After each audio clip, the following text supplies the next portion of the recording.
pambansang wika ng Pilipinas ay ang wikang Pilipino. Ito ay may taglay ng malalim, malawak, at nagtatanging kaalaman at karunungan. Kung mahusay nating magagamit ito sa ating buhay at iba-iba pang mga aspeto nito, ay masasabing ang magbubunga ito ng kaunlaran at karunungan. Ang wikang ito na mahiwaga, na nagpababatid ng mga kaalaman, ay lalong mabisang maikasasangkapan sa ating pambansang kaunlaran kung ito'y lubos at puspusang pinapairal sa iba't ibang larangan at disiplina. Ginagamit ang wikang Pilipino bilang isang medium para makasulat, makabasa at makaintindi ng mga aralin at mga bagay na dapat matutunan at malaman.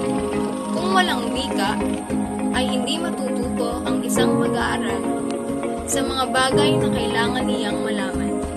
Hindi rin magkakaintindihan ang bawat isa. Ang wikang Filipino ang susi sa maayos at mabilis na komunikasyon ng bawat isa. Ito ay ginagamit upang magkaunawaan at magkaintindihan ang sinasabi ng mga mag-aaral.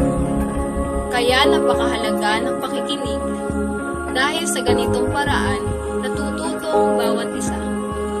Ang wikang Pilipino ang gamit sa pakikipag-ugnayan sa pag-aaral at sa pagtuturo sa iba.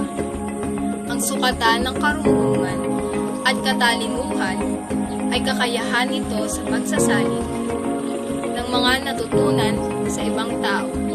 Ang wikang Pilipino ay instrumento sa pagpapaunlad ng kultura at sining sa isang bayan o bansa. Sa makatuwid, napakahalaga ng wikang Filipino sa larangan ng edukasyon sapagkat ito ang nagbibigay buhay, diwa at nagpapakilala sa bansa. Ito ang sumasalamin sa kultura, kaugalian, paniniwala, kaalaman, at karunungan ng mga mamamayan ang nagbabatid ng kakayahan ng tao. Ito ang daluyan ng ating komunikasyon.